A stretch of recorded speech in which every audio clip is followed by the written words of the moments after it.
الحمد لله وكفى والصلاة والسلام على من لا نبي بعده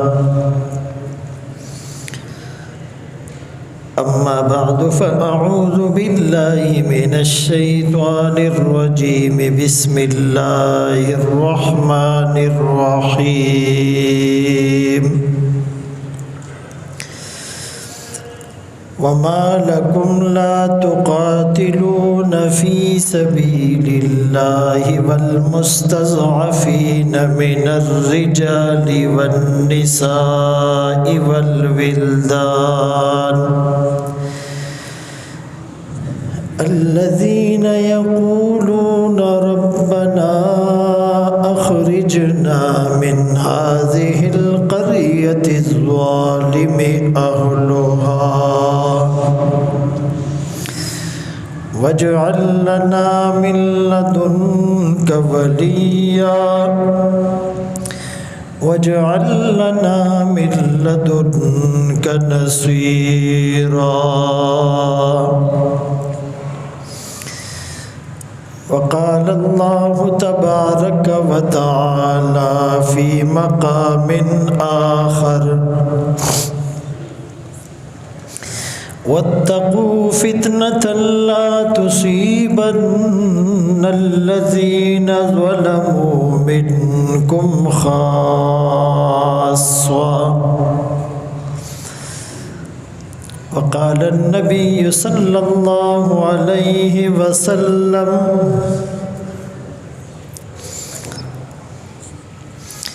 الدين النصيحة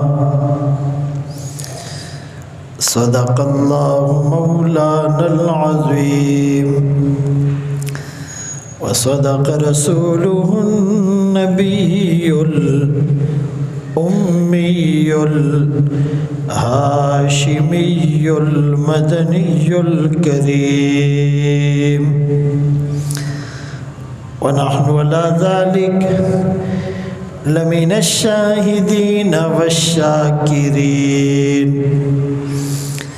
والحمد لله رب العالمين.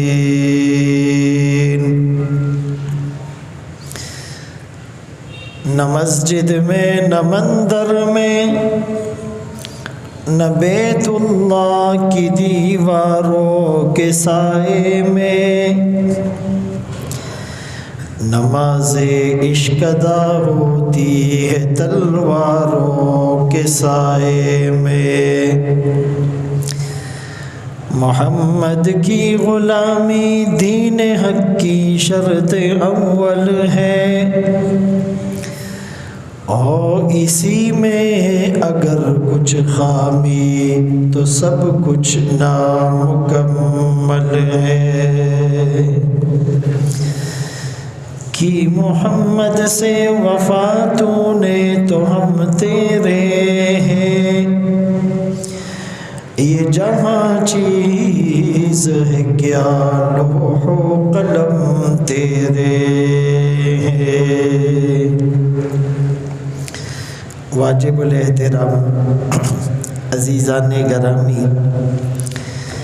آپ کے سامنے قرآن کریم فرقان مجید کی چند آیات تلاوت کی اور سرکار دو عالم تاجدار مدینہ محمد مصطفیٰ احمد مجتبیٰ صلی اللہ علیہ وسلم کی حدیث مبارکہ پیش کی.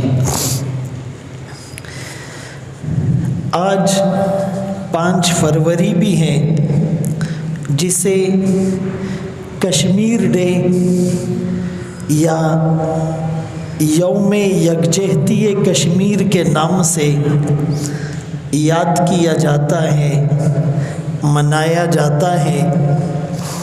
اور اسلامی تاریخ کے اعتبار سے یہ وہ مہینہ ہے جس میں خلیفہ اول، خلیفہ بلا فصل، خلیفہ صدیق اکبر رضی اللہ تعالیٰ عنہ دنیا فانی سے کوچ کر گئے تھے۔ گزشتہ جمعے بھی خلافت صدیقی کے اہم کارناموں پر کچھ گزارشات کی تھی۔ آج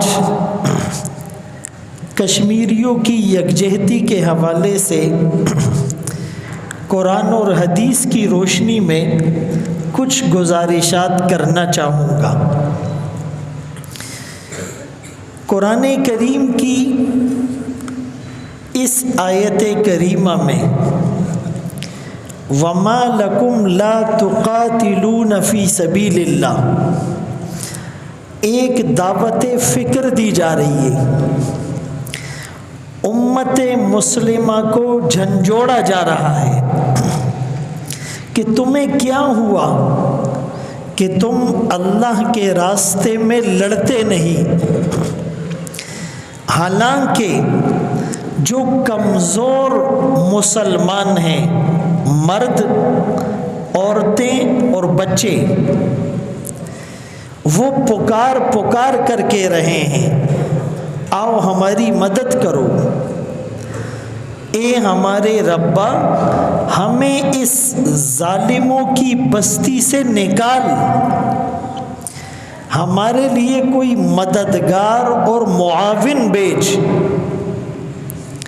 لیکن اس کے باوجود، ان کی فریاد کو سننے کے باوجود، ان کو ظلم کی چکی میں پستا ہوا دیکھنے کے باوجود، ان کی آہ و فغاں، چیخ و پکار سننے کے باوجود تم پھر بھی جہاد کی طرف نہیں جاتے۔ اور سورہ انفال کی اس آیت میں وَاتَّقُوا فِتْنَةً لَا تُصِيبَنَّ الَّذِينَ ظَلَمُوا مِنْكُمْ خَاصَّةً، اللہ فرما رہے ہیں کہ ڈرو اس فتنے سے کہ جو تم میں سے کچھ خاص لوگوں کو لپیٹ میں نہیں لے گا بلکہ سب کو گھیر لے گا، اس کے اثرات سے، اس کے شعلوں سے کوئی بھی نہیں بچ پائے گا۔ انہیں ظلم میں پستا ہوا دیکھ کر اگر تم نے ان کی مدد نہیں کی، کل تم بھی ظالموں کے نرغے میں آ جاؤ گے، وہ فتنہ سرایت کر جائے گا۔ اسی طرح قرآن کریم کی تیسری آیت میں اللہ کریم فرماتے ہیں کہ اگر یہ لوگ اپنے معاہدے کو توڑ دیں، اگر یہ کافر اپنی قسموں کو توڑ دے، وَطَعَنُوا فِي دِينِكُمْ، اور تمہارے دین میں لعن طعن شروع کر دیں، طعن و تشنیع شروع کر دیں، حیل و حجت سے کام لینا شروع کر دیں، سازشیں اور منصوبے بنانا شروع کر دے، فَقَاتِلُوا أَئِمَّةَ الْكُفْرِ، تو تم پھر ان کے سرداروں کو ٹھکانے لگاؤ۔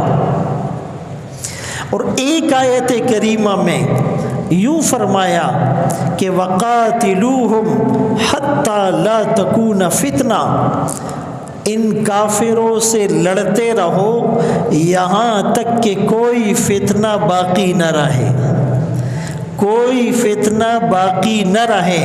اس کے دو مطلب ہیں۔ پہلا مطلب اسلام غالب آ جائے، یہی اللہ کی منشا ہے، اسی کے لیے رسول اللہ صلی اللہ علیہ وسلم کو مبعوث کیا گیا۔ هو الذی ارسل رسولہ بالہدی ودین الحق لیظہرہ علی الدین کلہ، اس اللہ نے اپنے رسول کو ہدایت دے کر، دین حق دے کر بھیجا تاکہ اس دین حق کو، دین اسلام کو سارے ادیان پر غالب کر دے، کافروں کو یہ بات اچھی نہیں لگے گی، کافروں کو یہ بات ہضم نہیں ہوگی، لیکن ان کے نہ چاہنے کو تم نے نہیں دیکھنا۔ یریدون لیطفئوا نور اللہ بافواہہم، یہ چاہتے ہیں کہ اپنے منہ کی پھونکوں سے اس چراغ حق کو بجھا دے۔ واللہ متم نوری، لیکن اللہ اس نور کو بڑھاتے رہیں گے۔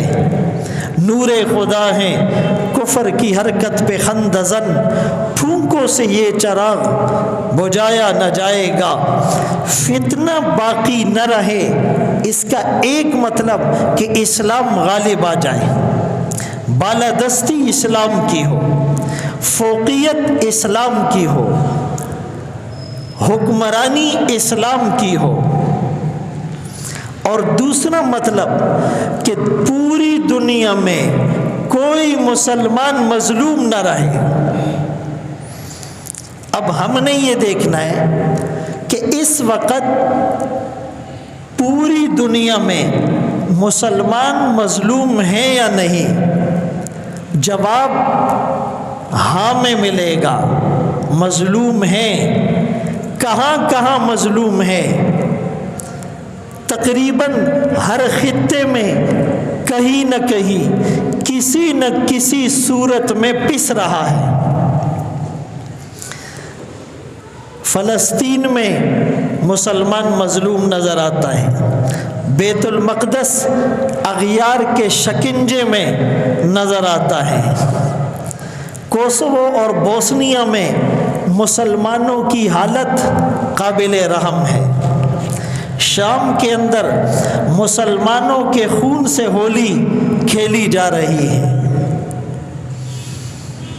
عراق کے اندر مسلمانوں کو گاجر مولی کی طرح کاٹا گیا، افغانستان کے اندر وہ درندے مسلمانوں پر بمبارمنٹ کرتے رہتے ہیں، کشمیر کے اندر ماؤں بہنوں کی عصمتیں تار تار ہو رہی ہے، مساجد اور مدارس کا تقدس پامال ہو رہا ہے، مسلمانوں کی جان مال عزت کو بے دردی کے ساتھ لوٹا جا رہا ہے۔ اور گزشتہ 1-1.5 سال سے تو ایسا کرفیو لگا ہوا ہے، ایسا لاک ڈاؤن ہے کہ کوئی اپنی مرضی سے کہیں جا نہیں سکتا، دوائیں نہیں مل رہی، ہاسپٹل میں علاج نہیں ہو رہا، اسکول کالجز یونیورسٹیز میں تعلیمی سلسلے وہاں پر بند ہیں، اور شکوک اور شبہات کے نام پر کسی بھی وقت کسی بھی گھر میں گھس کر کسی بھی ماں بہن کی عزت کو نیلام اور پامال کیا جاتا ہے، کسی بھی نوجوان کو اٹھا کر مار دیا جاتا ہے، گمنام کر دیا جاتا ہے، لاپتہ اور مسنگ پرسنز میں ڈال دیا جاتا ہے۔ تو اس کشمیر کے مسلمانوں کے ساتھ اظہار ہمدردی بھی ہو، اظہار یکجہتی بھی ہو، لیکن صرف زبانی حد تک نہ ہو، دل سے ہو۔ تو یہ جو قرآن نے کہا کہ کافروں سے لڑتے رہو یہاں تک کہ کوئی فتنہ باقی نہ رہے، کشمیر کے اعتبار سے بنیادی بات یہ سمجھ لیں کہ جب تقسیم ہند ہوا، پہلے بر صغیر پاک و ہند ایک ہی خطہ تھا، 1947 میں مسلمانوں کی قربانیاں رنگ لائی، علماء نے جو خون کے نذرانے جان کے نذرانے پیش کیے تھے وہ چیزیں رنگ لائی، اور پاکستان اور ہندوستان کو تقسیم کر دیا گیا، اسلام کے نام پر، اسلامی ریاست کے نام پر، اسلامی خلافت کے نام پر۔ مدینے کے بعد یہ دوسری ریاست تھی جو ظہور پذیر ہوئی۔ اس وقت فارمولہ یہ تھا کہ جن علاقوں میں ہندوؤں کی اکثریت ہے وہ ہندوؤں کو بھارت کو دے دیے جائے، جن علاقوں میں مسلمانوں کی اکثریت ہے وہ پاکستان کو دے دیے جائے۔ اس فارمولے کے تحت کشمیر میں 95% 95% مسلمان تھے، لیکن ان کا جو راجا تھا وہ سکھ تھا، اور اس نے بھی کشمیر کی ریاست کو خریدا تھا، وہ بھی شفافیت نہیں تھی۔ تو اس فارمولے کے تحت کشمیر کو پاکستان کا حصہ بننا چاہیے تھا، کشمیریوں کی بھی یہی آواز تھی، لیکن بھارت نے زبردستی اسے اپنے ساتھ شامل کیا۔ اس وقت بھی 1947 میں ایک جنگ لڑی گئی جس میں پاکستانی قبائل، الحمدللہ یہ جو پختون اکثریت علاقے ہیں پٹھانوں کے، ان لوگوں نے لڑ کر کشمیر کو تقریباً لے لیا تھا، تقریباً انڈیا کے علاقوں میں گھس گئے تھے، لیکن اقوام متحدہ اور کچھ ممالک کی مداخلت سے ان کو پیچھے کیا گیا کہ ہم افہام و تفہیم سے یہ مسئلہ حل کریں گے اور کشمیر کو آپ کے حق میں دے دیں گے، بھارت اس سے دستبردار ہو جائے گا، لیکن فی الحال آپ پیچھے چلے جائیں۔ اس وقت شاید ذہنوں میں یہ بات نہیں تھی کہ بغل میں چھری منہ میں رام رام، اس وقت شاید یہ بات ذہن میں نہیں تھی کہ لاتوں کے بھوت باتوں سے نہیں مانتے۔ انہوں نے ان کی بات پر یقین کر لیا اور بعد میں وہ اپنے فیصلے سے مکر گئے۔ پھر دوسری جنگ 1965 میں ہوئی، بنیادی طور پر مسئلہ کشمیر ہی تھا۔ پھر تیسری جنگ 71 میں ہوئی، پھر چوتھی جنگ 1999 میں کارگل کے مسئلے پر ہوئی۔ یہ تو 4 بڑی جنگیں تھیں۔ اس کے علاوہ لائن آف کنٹرول پر گولہ باری یہ سلسلہ چلتا رہتا ہے، وہ ادھر کچھ گھس جائے یہ ادھر چلے جائے، یہ سلسلہ تو جاری ہے، لیکن آج تک کشمیریوں کو ان کا حق کے خود ارادیت نہیں ملا۔ آج تک استصواب رائے کے مطابق کشمیریوں کو خود مختاری اور آزادی نہیں دی گئی۔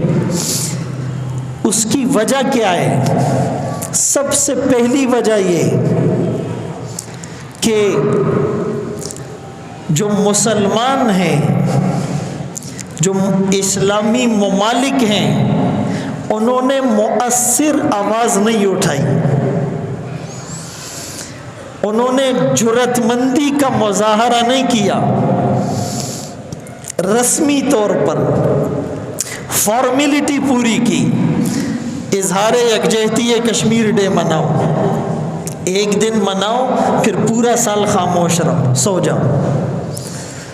OIC اسلامی ممالک کی تنظیم ہے، لیکن وہ ایک پتلا ہے، وہ ایک ڈمی ہے جو اغیار کے اشاروں پر چل رہی ہے۔ اگر یہ مسلمان ممالک مل کر مؤثر آواز اٹھاتے تو اقوام متحدہ مجبور ہوتا بھارت سے زبردستی کشمیر کو چھڑا کر پاکستان کے ساتھ شامل کر دیتا، لیکن آپس میں مسلم ممالک کا اتحاد نہیں ہے، اور قرآن میں اللہ فرماتے ہیں وَلَا تَنَازَعُوا، آپس میں جھگڑا مت کرو، فَتَفْشَلُوا وَتَذْهَبَ رِيحُكُمْ، تمہاری ہوا نکل جائے گی، تم ہمت ہار جاؤ گے، اور تمہارا رعب کافروں کے دل سے ختم ہو جائے گا۔ تو پہلی وجہ اب تک کشمیر کے آزاد نہ ہونے کی یہ ٹھہری کہ مسلم ممالک ہی ایک پیج پر نہیں ہے، ان کی آواز میں دم خم نہیں ہے۔ دوسری وجہ یہ کہ مسلمانوں کے لیے آواز اٹھانا تو دور کی بات، کافروں سے دوستیاں بڑھا دی، تعلقات قائم کر لیے، ان کو خوش کرنے کے لیے اللہ کو ناراض کر دیا۔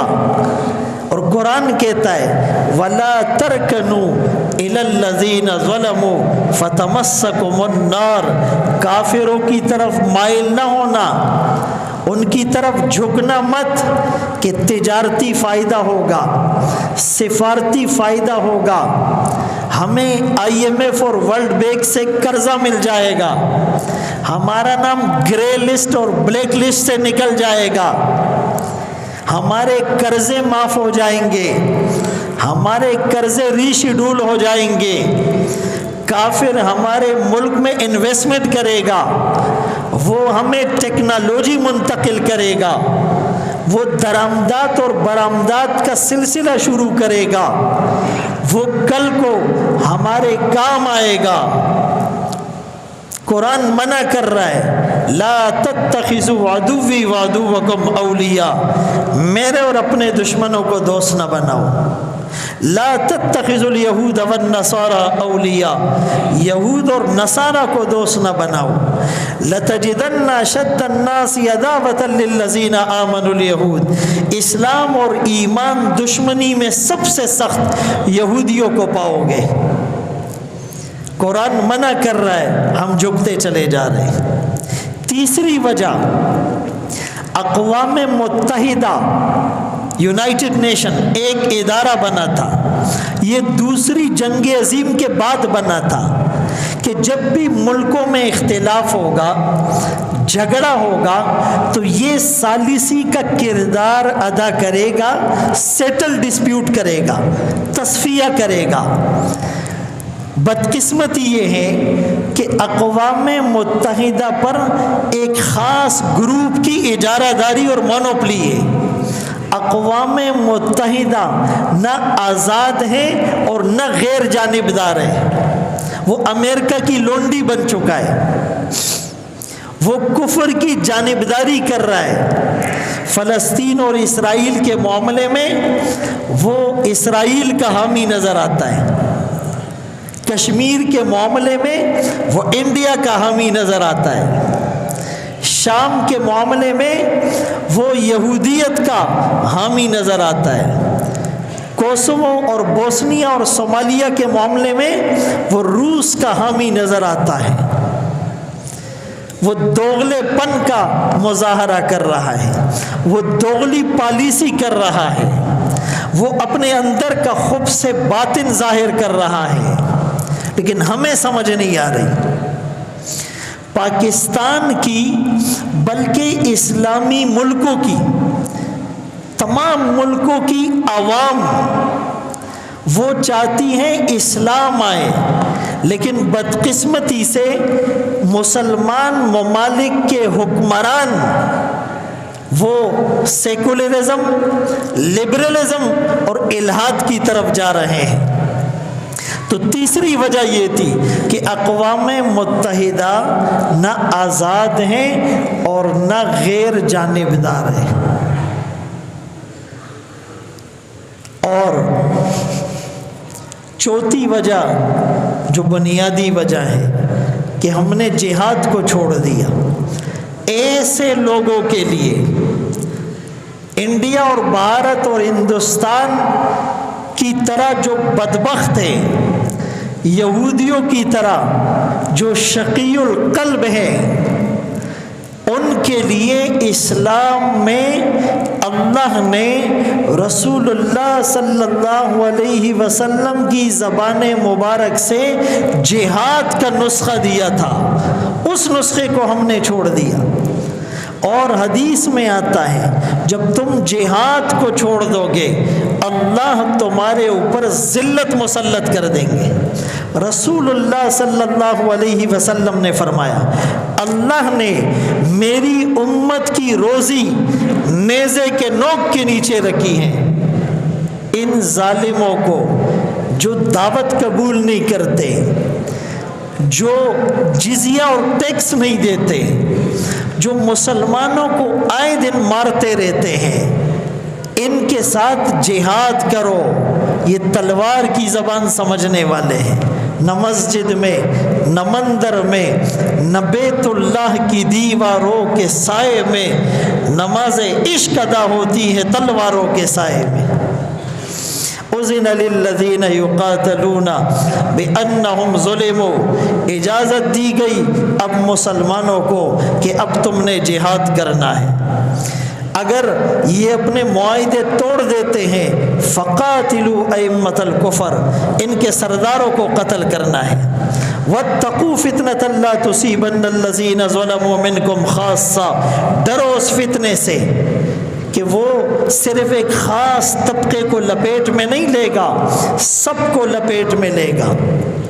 تفسیر مظہری میں لکھا ہے اس سے مراد جہاد ہے۔ جہاد کو چھوڑو گے سب پٹ جاؤ گے، سب مٹ جاؤ گے۔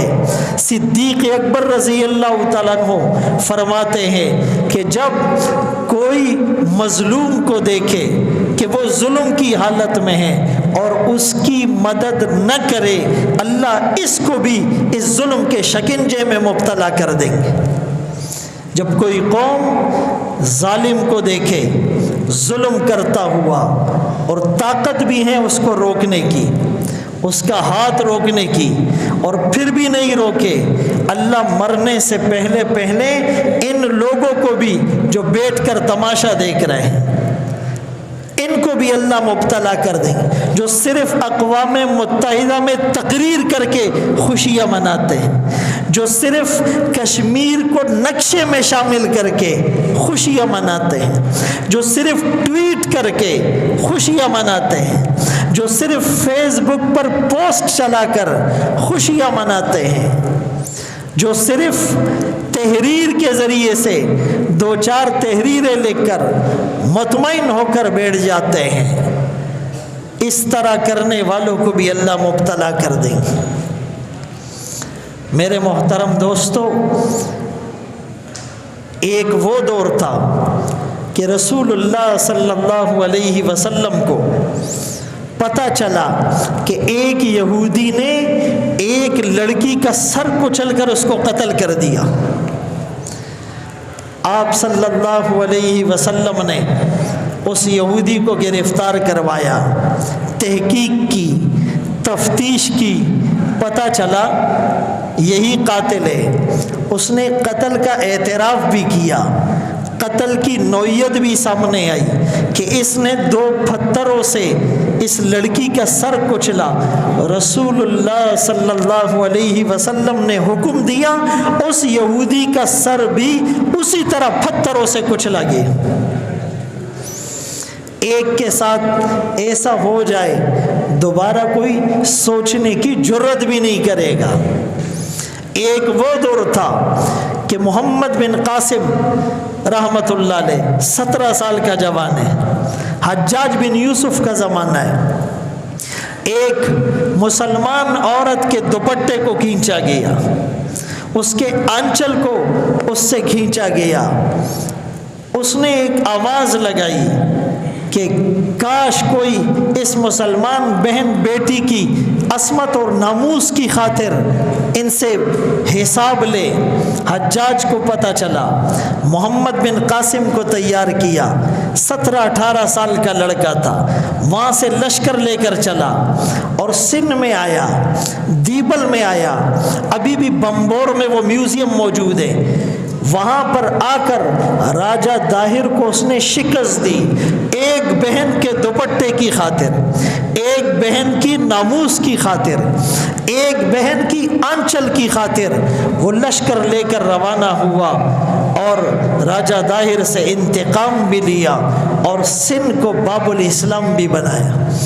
اسے معلوم تھا رسول اللہ صلی اللہ علیہ وسلم کی زبان مبارک سے نکلا ہوا یہ فرمان کہ اللہ فرماتے ہیں میں ضرور بضرور ظالموں سے انتقام لوں گا اور ان سے بھی انتقام لوں گا جو مظلوموں کو دیکھ کر ان کی مدد نہیں کرتے، ان سے بھی انتقام لوں گا۔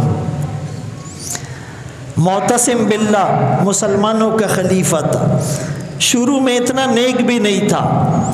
اس زمانے میں بھی ایک مسلمان عورت کو ایک بدبخت نے تھپڑ مارا، اس نے روتے ہوئے چیخ کر کہا کاش کوئی مسلمانوں کے خلیفہ کو بتا دے کہ آج مسلمان بیٹی کو تھپڑ پڑ رہا ہے، ایک ہندو مار رہا ہے، ایک کافر مار رہا ہے۔ تو اس ظالم جابر بادشاہ نے ہنستے ہوئے کہا کہ تمہارا خلیفہ کیا کر لے گا، تمہارے ایک تھپڑ کے لیے کیا وہ ہم پر حملہ کرے گا؟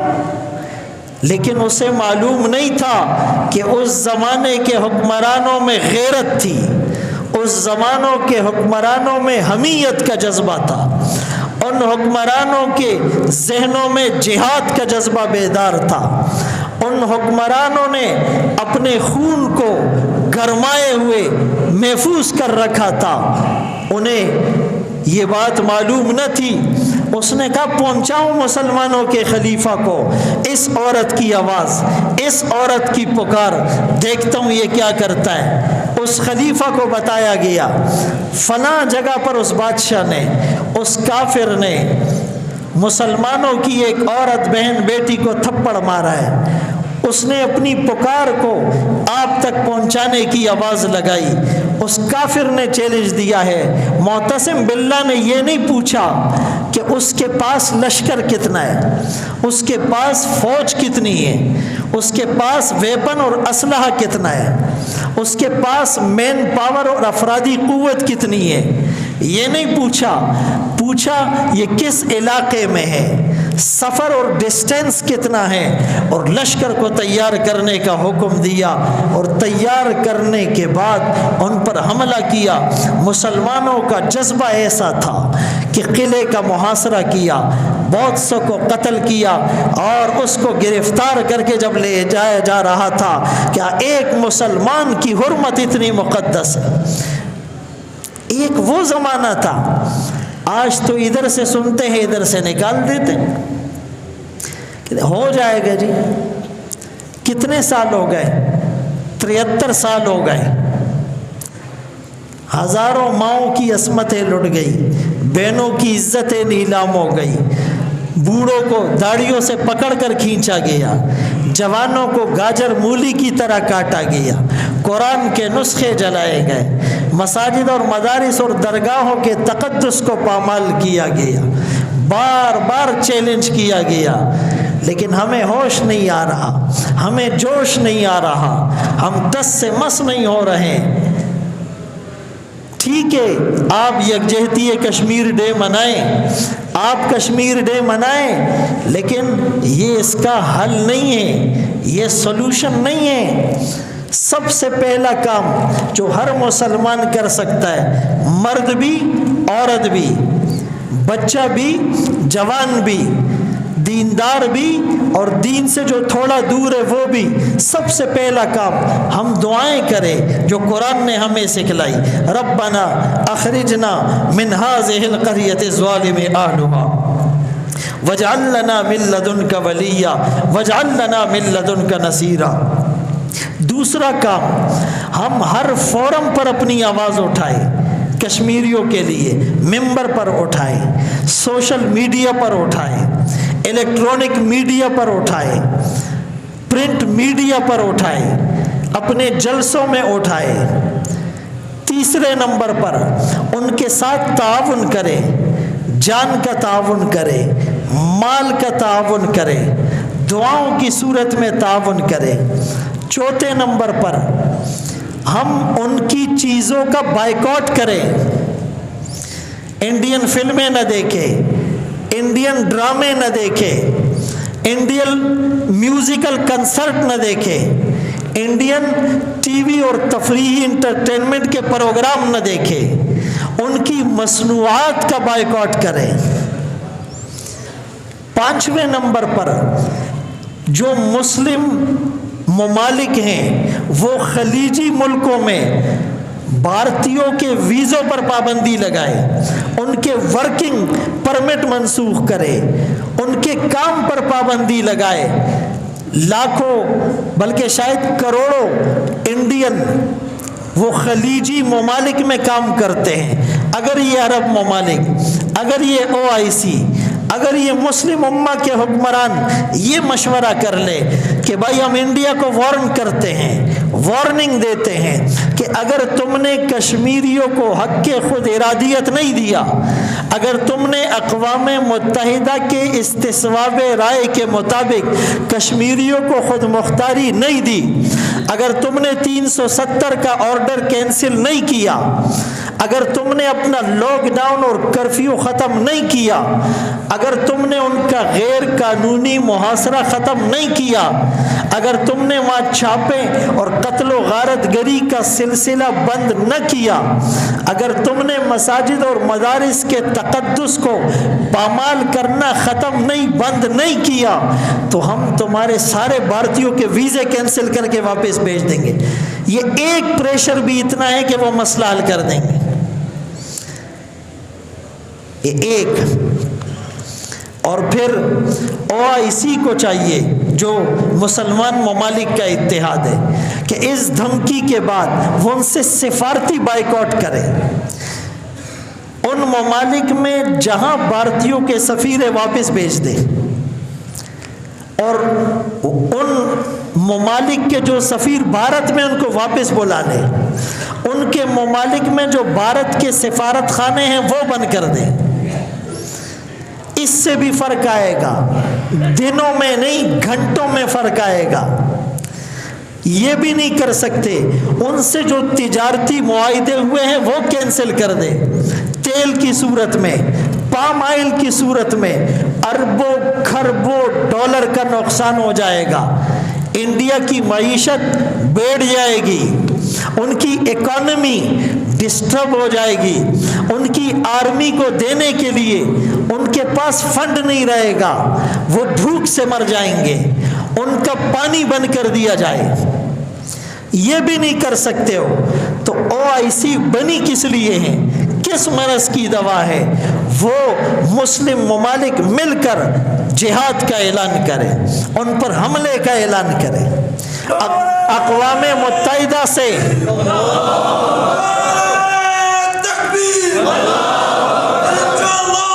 جب تک جان میں جان ہے ہم جہاد کرتے رہیں گے۔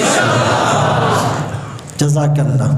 میں عرض کر رہا تھا کہ ان پر حملہ کرے، اور اگر وہ یہ بھی نہیں کر سکتے تو پاکستان تو یہ قدم اٹھائے، ہم کب تک برداشت کریں گے؟